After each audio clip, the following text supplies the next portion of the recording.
You know that moment when a chorus hits and suddenly the whole song feels bigger, like the walls around you just expanded.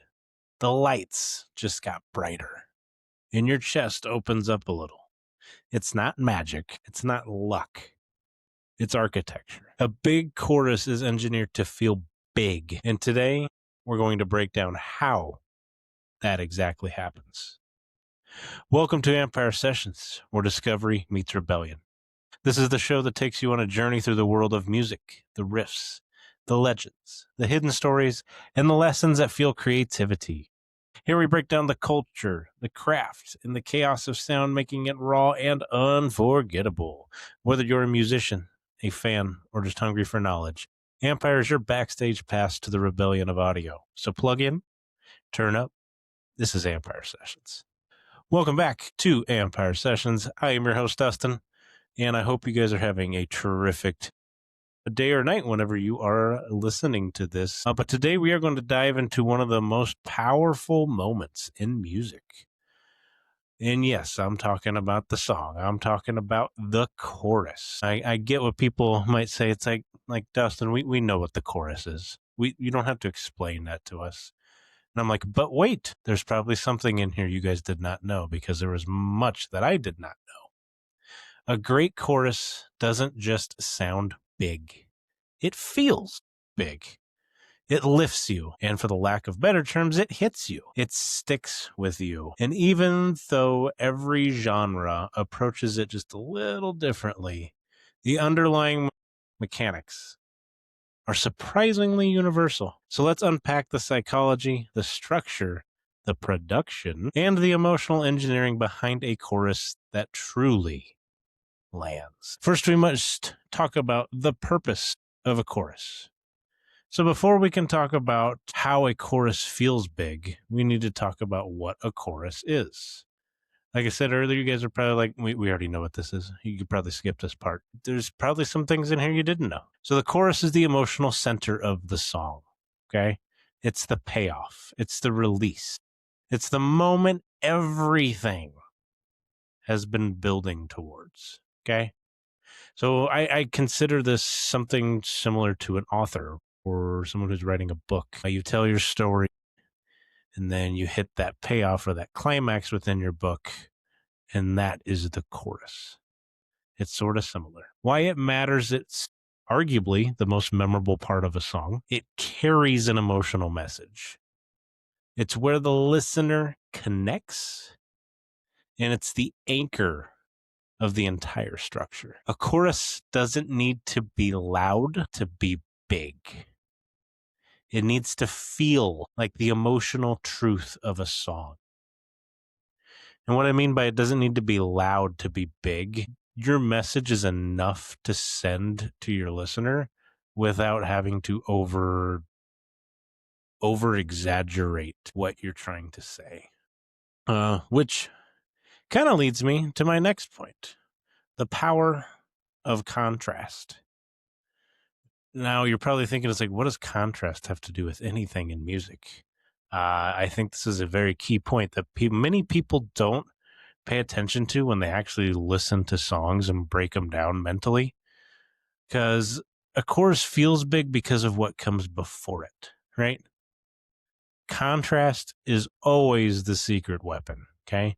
Even when you're reading a book, contrast is such a secret weapon to keep your readers, your listeners, even in TV shows and movies, stuff like that. Contrast is so key into developing and keeping a listener or whatever your fan base is attention constantly. So if the verse is tight, the chorus opens up. If the verse is quiet, the chorus gets loud. If the verse is rhythmically busy, the chorus simplifies it. If the verse is slow, the chorus goes high. So why does contrast work in music, especially over all the other aspects in art? So I've talked about this in other episodes as well. Your brain, it loves patterns. It loves puzzles. It loves to solve change. When a chorus arrives, the shift signals. Basically, there's something inside you that just says, hey, this is important. Hey, you might want to pay attention. Common contrast techniques within music could be a bigger vocal range. So somebody could extend what they're trying to say, and that you could notice it by how their pitch is or how their tone is when they go to sing. Wider instrumentation, so wider areas of the song. So more harmonic movement, simpler rhythms, more space, and more layers. So a chorus without contrast is just another section. You're supposed to know mentally when the break in the song hits, okay? I always put this as a definition of, say you're listening to techno or EDM or something like that. The chorus of the song is going to be 9 times out of 10 after the beat drops. A chorus with contrast feels like a moment. It really should. That is the instant part where your listeners, your audience is going to look at that and be like, okay, this is something I do need to pay attention to. It's like, this is catching my attention. The melody, the lift. One of the most reliable ways to make a chorus feel big is through melodic lift. And the question that y'all are probably going to ask is, what is melodic lift? So a melodic lift is when the melody rises, and it could be through multiple ways. It could be through in pitch, intensity, or emotional weight compared to the verse. So why does a melodic lift work? Higher notes feel more emotional. They feel like reaching. They feel like it's a release. Melodic techniques that create lift, jumping to a higher register, using longer notes, adding more open vowel sounds, increasing repetition, and using call and response patterns. Even without hearing it, you can feel the difference between a verse that sits low and a chorus that soars. So basically, a melodic lift within a song is that rise, so to speak, that build up that you get before you hit to that chorus spot. Production tricks that make a chorus feel huge. Okay. So many people don't know this, but on the back end, when you're the person in the box, you're the producer, you have techniques back there that you can actually use to help that artist create a chorus and make it feel bigger than it should be. So let's talk about that studio side. So it's the invisible architecture that makes a chorus explode. One, layering vocals, doubling, tripling, harmonies. They create width and they create power.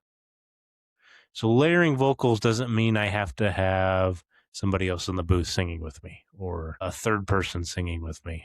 It just means that you layer that person's vocals. Have you ever listened to a song and it's going through the chorus, and then towards the end you have the same person singing, but it's over that other verse, and you're like, wait a minute, how the heck did they do that? That is exactly layering vocals. Widening the stereo field, so guitars, synths, pads, and backing vocals spread out left and right can widen the chorus and make it feel bigger. Adding low-end support also helps. So a fuller bass, a drum kick pattern, making the chorus feel grounded and massive. Now, in the metal industry, it's true. When you have that particular song that just has those drum kicks and it's in the perfect spot, people who listen to the same music as me know exactly what I'm talking about. But there's certain songs out there where the drum kicks just hit right at the perfect time, and you're like, oh, I'm into this. But yes, that also is something on the studio side a person can do to help an artist make the chorus feel bigger. Changing the drum pattern can also add an effect to make the chorus feel huge. Adding more cymbals, more snare energy, snare drum, or a more open groove to the chorus. Number 5, adding ambient elements, adding reverb tails, pads, and subtle textures creates a sense of space. So opening up again the chorus. And number 6, automation, volume lifts, EQ shifts, and dynamic changes that make the chorus bloom. That's could be a multitude of things, as well as, I mean, you could add in a little bit of auto-tune, but I mean, automation can really help a chorus bloom into what it should be. You don't need to hear the chorus to understand how these elements create a sense of expansion, which is a really cool thing, especially if you're, like I said, the person, the producer, whoever it is in the box recording these artists, because you can automatically know exactly what you want to do for a song, and then before you even hear it, before it even is played, which is really cool. Next, the psychology of repetition. Y'all are going to like this one. A repetition is one of the most powerful tools in music, especially in a chorus. And the reason we say that is because, have you ever heard a song where the chorus is changed in a song? If you do, either A, that person has to be a really good storyteller, or B, they don't know how to make a song right. Because a chorus, that is exactly what it's supposed to be. Repetition in a song to make you always remember what that song is. Why repetition works? I'll go in depth. It makes the chorus memorable. You don't forget it. It reinforces the emotional message of the song. So when you hear it not just once, you just hear it twice and you're like, okay, that's exactly what that is about. It creates a sense of unity, and it gives the listeners something to latch onto, something to feel. At the end of the day, your brain loves patterns. When a chorus repeats a phrase or melody, your brain rewards you with dopamine for recognizing it. But here's the trick. Repetition doesn't mean boring. It means intentional. It's purposely placed there so you do remember that song. A great chorus repeats the right things, the emotional core, while still evolving around the edges. And I love this part to explain it a little bit more, because at the end of the day, it is intentional. When you're going through your day and you start humming that one song, majority of the time, what are you humming? It's the chorus of the song. You're not humming the verse. You're humming the chorus because that's what your brain remembers the most. It's going to be really weird, but try it next time you find yourself and catch yourself humming, be like, which part of the song am I humming?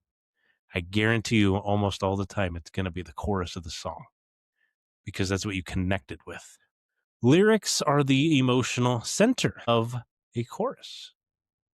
A chorus feels big, not just because of sound, but because of meaning.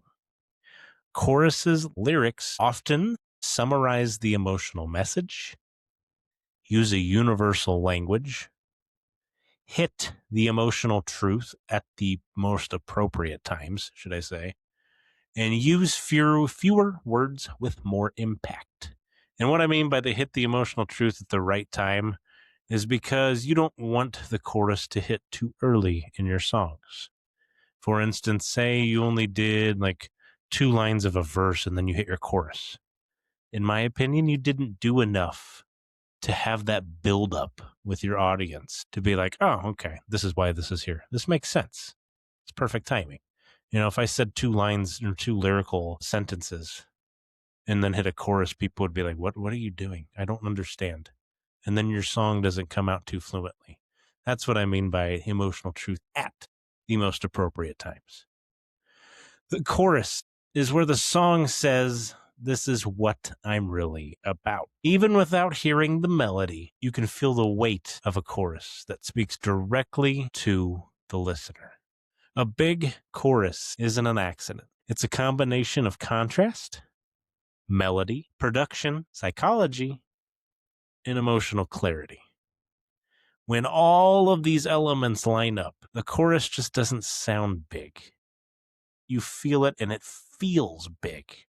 Thank you for joining me on this deep dive into the architecture of a powerful chorus. If you're enjoying this January series, stick around.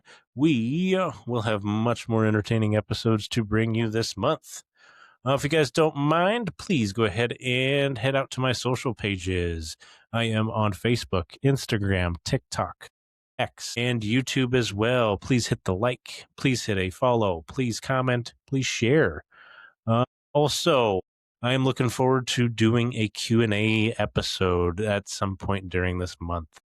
And I need a good amount of Q&As. Could be anything, any question that you want asked about music, myself, the show, anything in that nature. But yeah, if you guys could head over to the contact section of my website and send me an email, I would appreciate it. I would like enough to do a Q&A episode, hopefully towards the end of this month. But yeah, I'm going to need a decent amount of emails from you guys. So please reach out. Please ask questions. I love to sit here and answer your guys' questions. And who knows, maybe that episode that I bring out will be a live session to where I can have a invite link for you guys to actually participate live on the show. But yeah, you've been listening to Ampyre Sessions, where discovery meets rebellion.